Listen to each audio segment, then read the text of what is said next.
Bapa dalam surga, kami bersyukur buat pagi hari ini Tuhan. Kami boleh bangun pagi hari dengan segar, cerah, ceria, tanpa kurang suatu apapun. Dan kami mau memulai hari-hari kami Tuhan bersama-sama dengan Engkau, supaya kami terus dikuatkan, kami terus waspada, kami terus punya kesadaran, dan sambil kami berjaga-jaga Tuhan menantikan kedatangan-Mu yang kedua, kami tetap siap dan menjadi saluran berkat bagi banyak orang, menjadi contoh teladan bagi banyak orang. Dalam nama Yesus Tuhan kami sudah berdoa. Amin. Shalom, selamat pagi semuanya. Bangun, bangun, bangun. Ya, pagi hari ini kita akan masih dalam pembahasan tentang akhir zaman ya Bapak Ibu.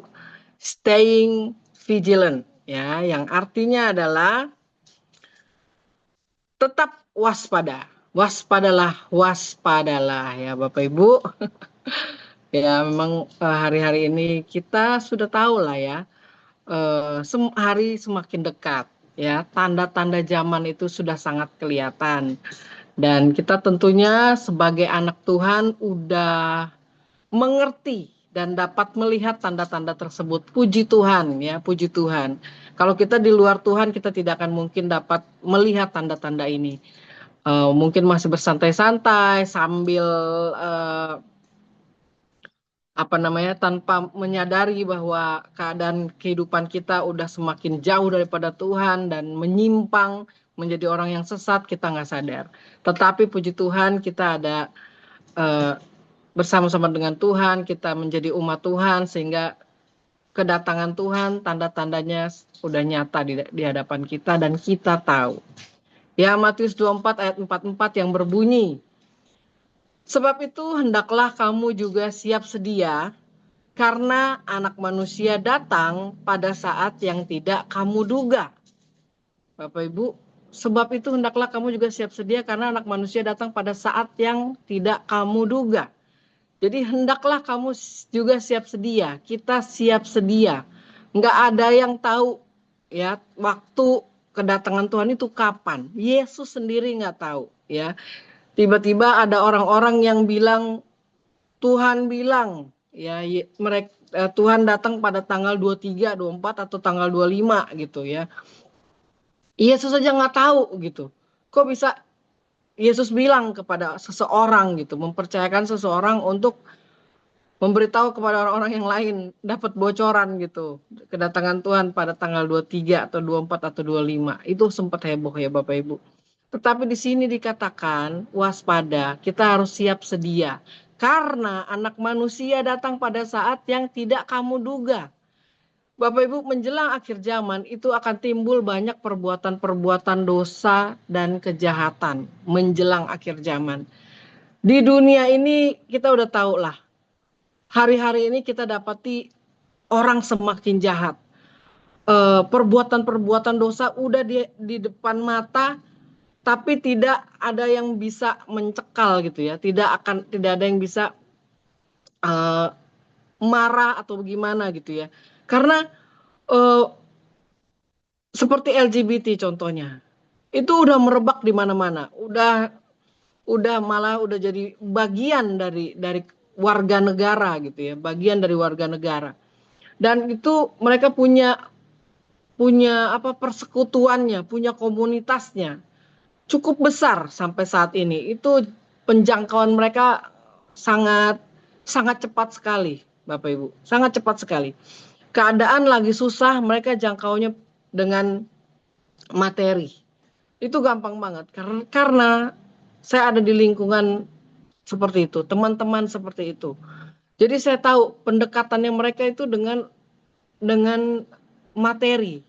Ya, dengan materi. Ada orang-orang yang susah dikasih materi-materi, baru mereka bawa orang-orang itu untuk menjadi sesama mereka gitu ya. Itu sangat mengerikan. Bahkan seperti yang udah saya pernah sampaikan, pernah ada seseorang yang saya sangat kenal baik gitu ya. Hamba Tuhan yang sekarang udah profesor di Amerika.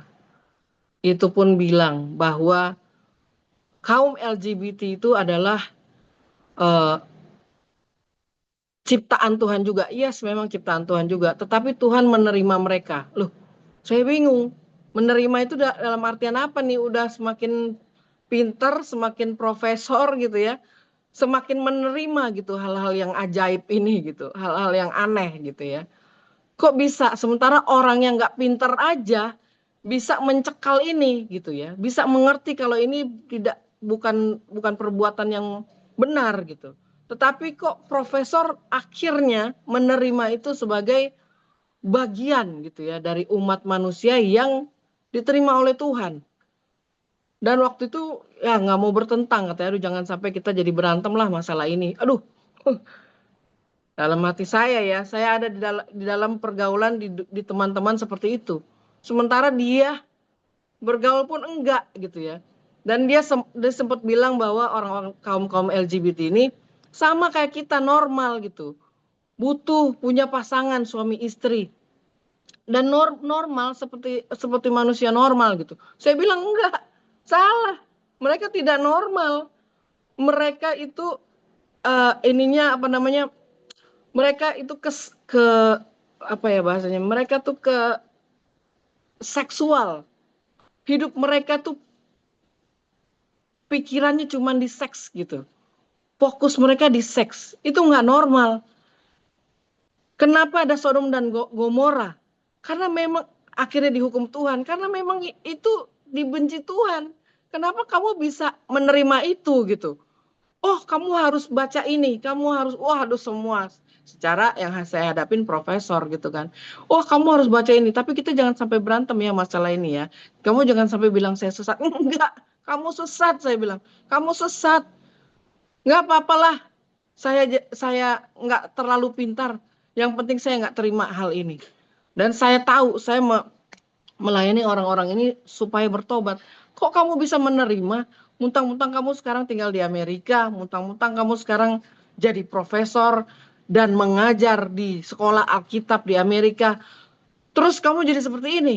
Sampai-sampai saking dia tidak tidak terimanya ya kaum LGBT ini tidak diterima di masyarakat, sampai dia mau keluar dari salah satu universitas yang dia ini apa dia ada di situ ya, dia mengajar di situ. Sampai dia mau keluar sampai segitunya Bapak Ibu. Aduh, gemes saya dengarnya. Semakin pinter kok otak semakin apa ya?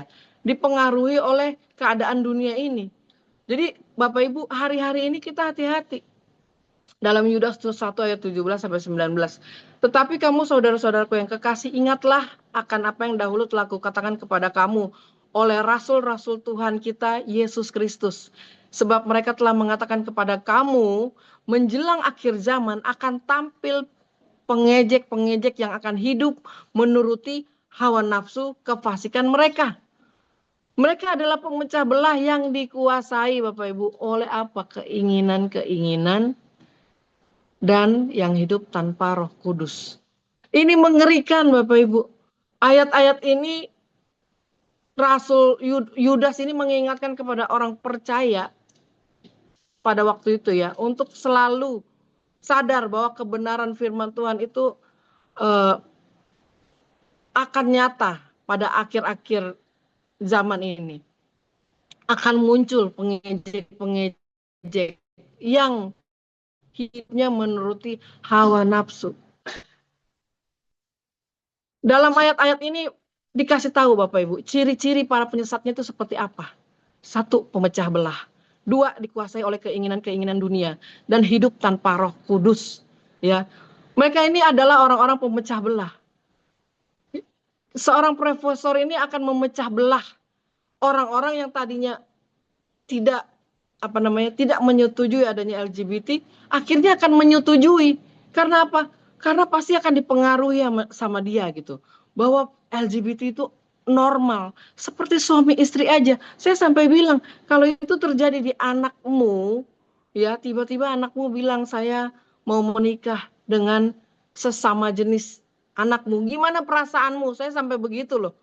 Paling tingkat tinggi lah saya ambil keluarganya sendiri gitu. Gimana perasaanmu? Orang tersebut bilang, ya mau bagaimana? Sudah begitu keadaannya, kita harus terima. Itu normal. Tuhan tuh menerima mereka. Mereka tuh Tuhan itu mengasihi mereka. Iya, Tuhan mengasihi mereka, tapi Tuhan tidak mengasihi dosanya. Tuhan menerima mereka tapi tidak menerima dosanya. Kenapa kamu semakin hebat, semakin pintar, kenapa jadi seperti ini? Wah, dia dengan dalihnya segala macam, kamu harus baca ini. Wih, segala macam hebat. Enggak, saya bilang, kamu salah. Kamu salah. Segera buru-buru perbaiki kehidupanmu supaya kamu bisa berubah. Saya komunikasi terus sejak saat itu sampai detik ini. Komunikasi terus. Supaya orang yang saya kenal ini bisa kembali gitu ke jalan yang benar. Saya bawa dengan bercanda supaya jangan kaku-kaku banget, karena kalau udah ngomong udah serius, udah mau kayaknya tuh udah mau berantem aja gitu ya, nanti saya bercandain lagi. Sampai detik ini saya masih komunikasi sama orang itu dan saya bawa bercanda supaya jangan sampai mereka menyimpang terlalu jauh. Itu kenapa mereka ketemu dengan saya, itu tugas saya, Bapak Ibu. Begitu juga saudara. Waktu ketemu dengan orang-orang yang seperti ini, itu tugas saudara. Perbaiki mereka, jangan saudara yang mengikuti apa yang mereka ajarkan. Penyesat banyak sekarang, Bapak Ibu. Banyak pengejek-pengejek, penyesat, ajaran-ajaran sesat yang akan keluar nantinya gitu ya. Ketemu dengan kita. Tugas kita adalah, apalagi yang ikut LGBT, yang ikut LGBT sih.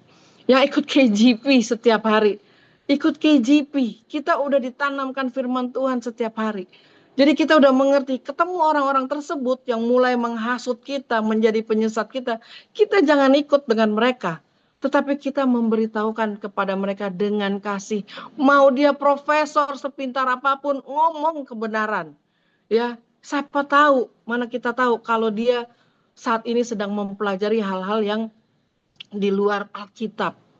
Namanya profesor ya, filsafat, apa semua dia pelajari, akhirnya sampai dia menerima LGBT. Tugas kita saat ini Bapak Ibu. Tapi kita juga harus berhati-hati. Waspadalah, waspadalah. Banyak pemecah belah di antara kita Bapak Ibu yang hidup tanpa Roh Kudus. Ya, kita udah asik-asikan, ternyata kita diadu domba sama si jahat. Siapa itu yang mengadu domba seperti itu? Bapak pemecah belah itu siapa? Itu si iblis, Bapak Ibu. Ya, dia selalu ingin memecah belah. Siapa? Keluarga, gereja, masyarakat. Banyak banget. Itu kerinduan dia dan itu tugas dia untuk memecah belah keluarga. Karena apa? Kalau udah dipecah belah keluarga, gereja, masyarakat, itu gampang banget, ya kan? Itu masing-masing daripada kita pasti akan punya kepahitan-kepahitan.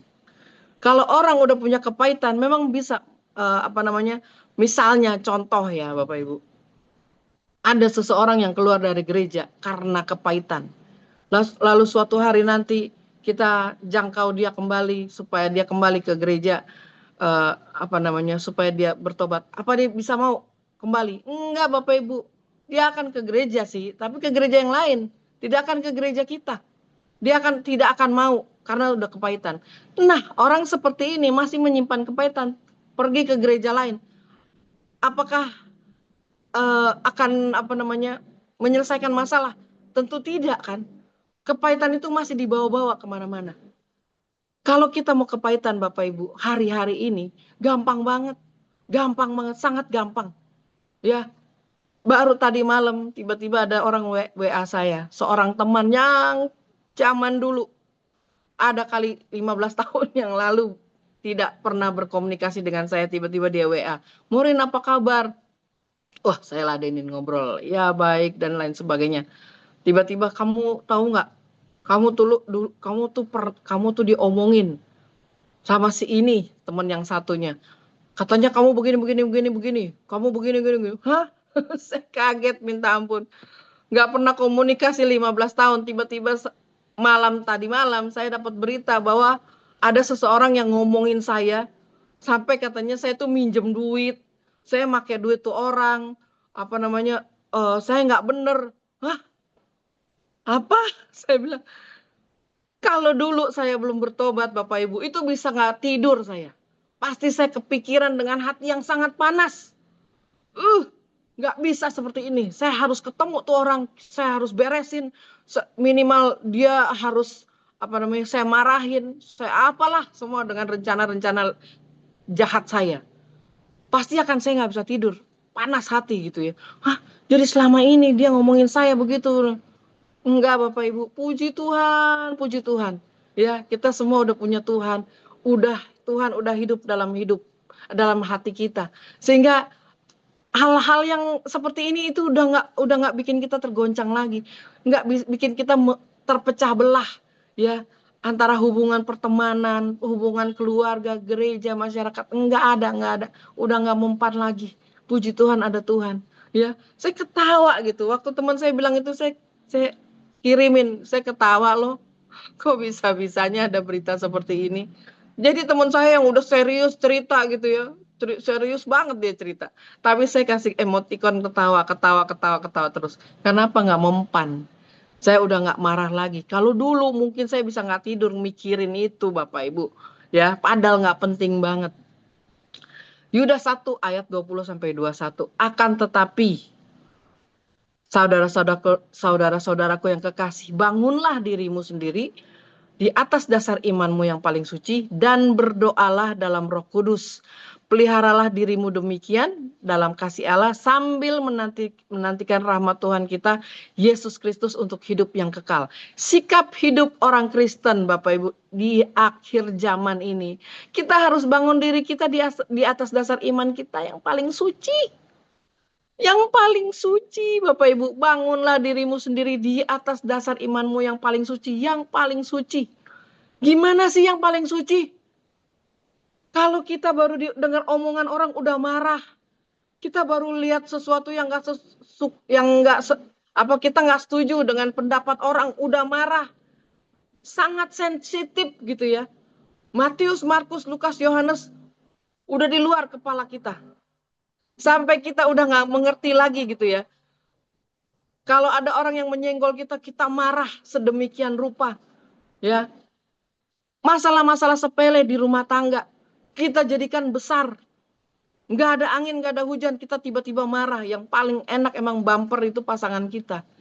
Kalau kita dalam keadaan marah dengan seseorang atau keadaan marah di pekerjaan dan lain sebagainya, pasangan kita lah yang paling tahu. Habislah ya, pasangan kita itu akan kita jadikan bumper. Tapi kita nggak sadar kalau kita sedang melemparkan kebencian, kepahitan atas pasangan kita, mungkin anak-anak kita. Akhirnya apa? Suatu hari kelak kita akan menuai. Anak-anak nggak nurut dengan kita, jauh daripada Tuhan. Kita kekecilan, akhirnya kecewa sama gereja, kadang ngeliat hidup kita, ngeliat orang tua kita. Ya, papa saya suka marah-marah mama saya. Atau sebaliknya mama saya suka marah-marah papa saya. Jadi hidupnya nggak tenang. Seorang anak bertumbuh menjadi anak yang rebel, mempunyai pemberontakan. Akhirnya itu keluar. Itu tugasnya si iblis untuk memecah belah keluarga. Ya Bapak Ibu, jadi kita harus waspadalah, stay vigilant. Ya, tetap waspada. Hati-hati masalah-masalah seperti ini. Ya, senggol bacok. Betul Pak, senggol bacok kata orang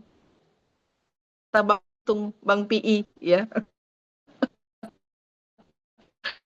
Ya, senggol bacok kata orang Betawi. Jadi hari-hari ini di akhir zaman ini Bapak Ibu, sikap hidup kita yang paling penting adalah bangun diri kita. Ya, di dasar iman yang paling suci. Berdoa dalam Roh Kudus. Peliharalah dirimu demikian dalam kasih Allah.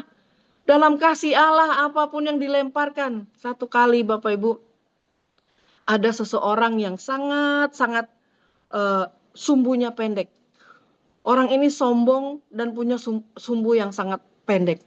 Dia sangat ingin merubah hidupnya. Dia sangat ingin bertobat. Dia sangat ingin mempunyai hidup yang baru di dalam Tuhan. Dia mau melupakan kehidupannya itu gitu ya. Dia belajar sungguh-sungguh dalam Tuhan. Akhirnya dalam perjalanan kesungguhan dia dalam Tuhan, tentunya dia akan mendapati banyak ujian. Satu kali ada seseorang yang melemparkan kata-kata yang membangkitkan kemarahan dia meluap-luap. Ya, waktu itu orang itu sangat gemeter. Ya, karena dia sumbu pendek kalau diomongin yang nggak enak gitu ya, yang membuat dia bangkit kemarahannya itu sampai gemeter gitu ya. Bapak Ibu pernah lah ngerasain. Saya tahu lah ya, kalau kita marah gitu ya, mobil disenggol kita marah, bisa sampai gemeter gitu ya. Mau marah tapi nggak bisa itu bisa sampai gemeter. Nah, orang ini sampai seperti itu, sampai gemeter dia marah waktu dia dengar perkataan orang lain tersebut terhadap dia. Ya, akhirnya karena dia udah sungguh-sungguh dalam Tuhan, dia mau berubah, dia menyatakan dirinya dia tidak akan tersenggol ya, tidak akan marah, dia tidak akan meluap karena orang tersebut. Ya, sampai dia berdoa berkali-kali supaya jangan sampai kemarahannya dia keluar ketika ketemu orang tersebut. Ketika ketemu orang tersebut, Bapak Ibu, apa yang terjadi? Bapak Ibu, apa yang terjadi? Sebelum dia ketemu, dia udah berdoa dulu. Sungguh-sungguh dia berdoa. Karena dia tahu kelemahan dia gitu ya. Ini dalam perjalanan dia, pertobatan dia nih ya. Seorang yang sangat sombong dan bersumbu pendek. Waktu dia ketemu orang tersebut, baru beberapa kata pecah deng. Dia marah, meluapkan emosinya terhadap seseorang yang belum dekat dengan Tuhan.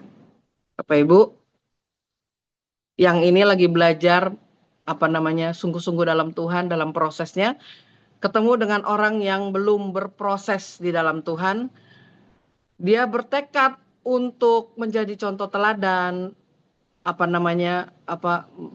memberitahukan kepada orang tersebut bahwa dia udah sungguh-sungguh dalam Tuhan, dia nggak marah lagi, dia udah mengasihi, tapi waktu ketemu, deng, pecah.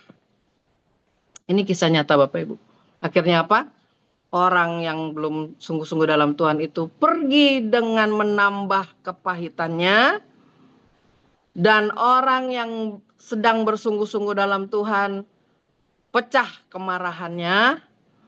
Ternyata Bapak Ibu, tidak segampang itu. Kalau kita tidak benar-benar serius membangun hubungan kita, iman kita yang paling suci. Kalau kita nggak benar-benar serius Bapak Ibu, gampang banget kita terpicu dengan hal-hal seperti ini. Peliharalah diri kita Bapak Ibu. Dalam kasih Allah nggak ada yang penting kok. Fokus kita cuma ke Tuhan.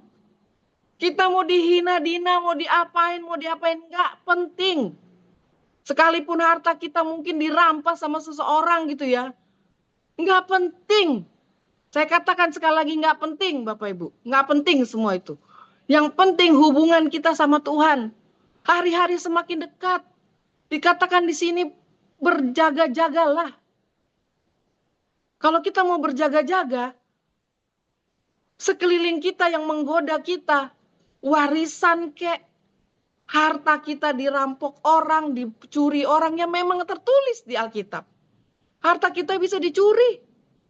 Tertulis. Terus tergoncang kita dengan hal-hal tersebut. No.